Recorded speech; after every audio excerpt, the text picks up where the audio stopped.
I better be careful, apparently. Yeah. I think I match up pretty well against him. I think I'm equally as fast as him. I move equally as well. The difference is I can grapple. I've got a lot of power. And I think that's pretty undeniable at this stage of my career. I've got a lot of knockouts on my record, mate. I have to touch you once, and I wasn't even throwing heavy tonight. I thought it was going to be a 5-rounder. I didn't mean to knock him out. I was pretty sure that was going to be a 5-round fight tonight, and just takes one shot, mate, at heavyweight, especially with me. I don't see that fight getting out of the first round. Right. I think Tom is phenomenal. I think he's absolutely the best heavyweight we've ever seen in the UFC. I said to him, it sucks to win the belt that way, to be the champion this way, that no one's going to remember that in 3 fights' time. They're just going to remember what you've done and that you are the champion of the world and you're the best in the division. And that two massive names stand on the line as the heavyweight division braces for another showdown. The reigning champion, Tom Aspinall, is ready to face off against the sharp and technical French striker, Ciryl Gane. This matchup could completely shake up the heavyweight scene. Both fighters have huge stakes. Aspinall wants to silence critics who still question his interim title win, while Gane is determined to erase the sting of past setbacks and reclaim his spot among the elite. Despite the buzz and pressure surrounding this fight, Tom Aspinall remains calm and collected. He's made it clear that pressure doesn't break him. It motivates him. His confidence and composure have fans believing that no challenge is too big for him. UFC 321, October 25th, Etihad Arena in Abu Dhabi. Tom Aspinall will face Ciryl Gane. Aspinall has 15 wins, and all of them are by finish. Gane is the #1 ranked heavyweight. When it comes to big moments, Aspinall seems to thrive. Rather than getting nervous, he's embraced the spotlight, saying that these high-pressure situations push him to perform at his best. His cool demeanor and quiet determination have made many believe he's more than ready to defend his title against anyone, including Gane. That's great, because I fight really, really, really well under pressure. You know, there's a couple of types of guys. I've been around martial arts for my whole life, near enough at this point. And, you know, there's the guys who I've trained with, from my experience, who in the gym are absolute killers, absolute world beaters. And they'll get in a fight and they'll just freeze up, and it doesn't work like it does in the gym. They fight way worse. And there's other guys like myself who are not that good in the gym, but get under the lights, get under the pressure, with all the chips on the table, and they get in there and do things that they would never be able to do in the gym. And that is exactly what I do, and I feel like that's one of my biggest strengths. Ciryl Gane didn't hold back his opinion about this matchup, calling it a missed opportunity for the UFC. He argued that the fight might not do enough to bring excitement back to the heavyweight division. However, Sonnen did admit that the issue isn't the fighters themselves. It's the state of the division, which has been struggling for direction lately. While his comments sparked debate, even critics agreed that the UFC needs a major heavyweight clash to bring the division back to life, and this might just be that fight. The UFC traditionally will use championship fights as a reward. You'll have done good deeds. You'll have packed that suitcase, you'll go and checked in, you'll have eaten dinner alone plenty of times in hotels, you'll sacrifice, you'll throw the punch and the kicks, have the punches and kicks thrown back at you, and as a reward you will get that opportunity, but they've already given it to Ciryl. The biggest letdown in UFC title fight history in relation to what the projection, what the analytics thought they were going to do business-wise versus what they did. The #1 flop in history was Ciryl versus Francis. On the other hand, Kamaru Usman and Henry Cejudo completely disagreed with Sonnen. Both former champions praised the matchup, calling it one of the most intriguing stylistic battles the UFC could make right now. Kamaru openly backed Tom Aspinall to win, highlighting his explosive speed and complete fighting skill set. Cejudo added that Gane's striking could pose serious problems, but overall, he believes this fight will deliver the kind of intensity and entertainment that fans have been craving. Tom Aspinall is the undisputed heavyweight champion of the world. What's the first step for him? You give him the one contender, Ciryl Gane. Ciryl Gane is somebody that's a big heavyweight, that's very agile. I don't think Tom Aspinall gets rid of him right away like he has with other people. And I think that'll be a big indication if John Jones wants to come back and reclaim that bout once again. I think you're absolutely right. Fight that makes sense. Tom Aspinall, Ciryl Gane. Let's make that happen. Ciryl Gane is, people forget how fantastic he is. A guy that can kind of float around the octagon, touch you, kick you, hit you with elbow. He's just a complete game. But man, Tom's movement, his boxing, speed, and his power, it's very, very difficult to doubt this man. And he...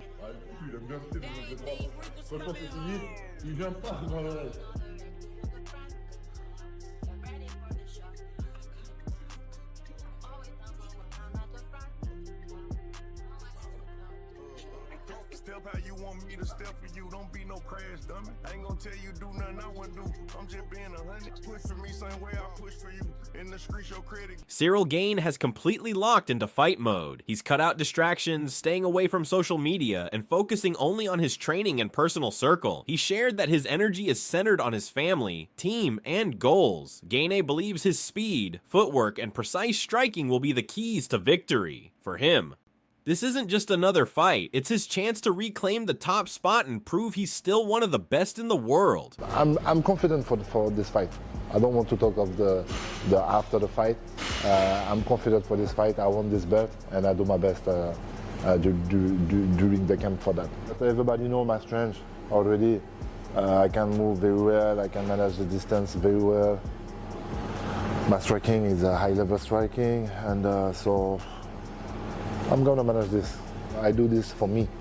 Like the target is the belt, and I'm not focused on the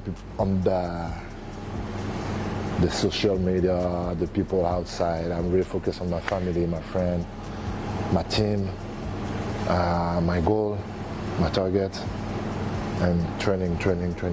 This is a different mindset. Tom Aspinall, on the other hand, is just relieved that the matchup is finally happening after being rescheduled multiple times. This will be the 4th time the fight has been booked, and he's ready to make it count. With the bout confirmed for October 25th in Abu Dhabi, Aspinall made it clear he intends to shut down Gane's comeback hopes and keep his belt right where it is. Finally, we're back after over a year hiatus. Ciryl finally signed on the dotted line. This is the 4th time we've been matched up together, and now we are matched up for the 25th of October, Abu Dhabi, me and Ciryl. The 4th attempt is here, and this is Cyryl's 3rd title shot.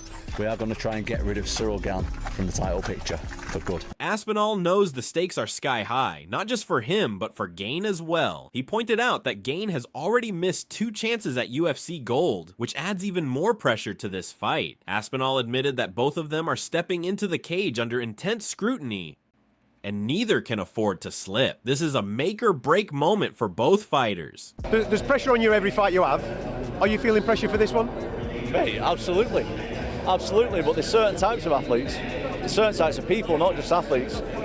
There's those that pressure wears them down, and there's those who shine under pressure. Meanwhile, Alex Pereira is making headlines of his own. The reigning light heavyweight champion is seriously considering a move up to the heavyweight division. Fans are buzzing after he called out Jon Jones for a potential fight. In a recent interview, Jones confirmed that he's not retired. He's still training 5 days a week and remains active in the UFC's testing pool. He also mentioned he's getting ready for the UFC's planned White House event, but emphasized that the final call is up to Dana White. But that being said, it's not just me who's under pressure. It's his 3rd title shot, mate, and he failed the first 2. So yeah, there's definitely a lot of pressure on me, but there's also a lot of pressure on him. There's pressure on both of us.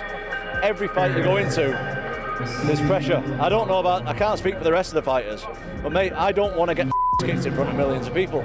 That's the biggest pressure in me. I don't want to get battered in front of millions of people. No way about it. So to me, that's the biggest pressure. Titles, all rankings, statistics, all that aside, I don't want to get beat up in front of millions of people, so there's always pressure. Jon Jones appears fully motivated and wants to prove he's still one of the most dedicated fighters in the game. He's training hard and staying ready, hoping to catch Dana White's attention for that White House card. Jones said he's been involved in new UFC media projects as well, which he believes demonstrates his commitment and might help him secure a spot at the event. First and foremost, are you retired? I am not retired. I'm actively training 5 days a week, and I'm in the UFC's drug testing pool. Great. And what's the status of the fight at the White House? I don't really know. It's kind of out of my control right now. I'm training for the event. I'll be ready for the event. That's my goal. That's my intention. but ultimately it's up to the boss. However, Dana White has made it clear that Jon Jones won't be part of the White House event. He explained that it's not about Jones's skills or achievements, but about minimizing potential risks. White said he doesn't want to take any chances at such a major, high-profile occasion where even a small mishap could cause huge issues. I feel freaking tremendous. I'm training constantly. The brand's in a great place. We're doing really cool things, cool people like yourself, and I'm just happy to be here. Are you going to be a part of this White House card?